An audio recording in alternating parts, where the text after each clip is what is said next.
In this video, we're going to figure out what number is greater and how to do that when there's a percentage and a decimal as part of the question.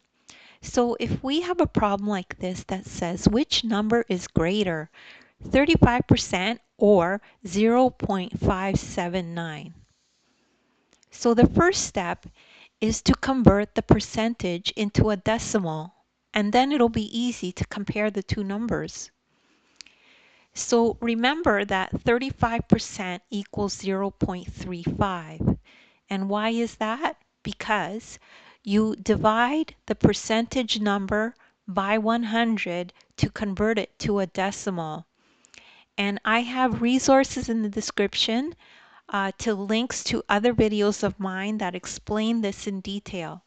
But this is really the entire explanation is you just move the decimal spot here behind the 35 over twice, 1, 2. Okay, so remember to divide the percentage number by 100 to convert it to a decimal. So that's what happens. So the decimal goes 1, 2. Okay, so now step 2. Now we can compare the numbers. Compare the numbers by comparing the highest place value first and then moving towards the right to compare the others.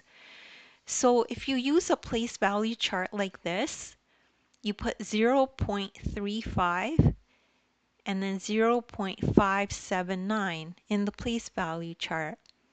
So these are the tenths, these are the hundredths, these are the thousandths. Because 0.35 does not have a 0 here, we've left it empty. But if you want to, you could put in a 0. So let's start the comparison. So we start with the highest place value, which is the tenths. We start here and move this way in our comparison. But we don't have to go very far because we can see that 5 is greater than 3.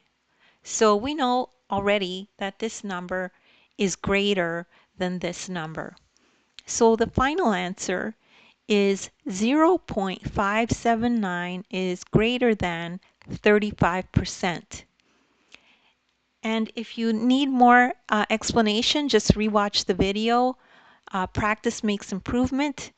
And don't forget, you can also download my ebook and you can follow along in the ebook this exact lesson. And then you can have the ebook and always look back to it. If you like the video, please make sure to give me a thumbs up and subscribe to the channel. Thank you so much for listening.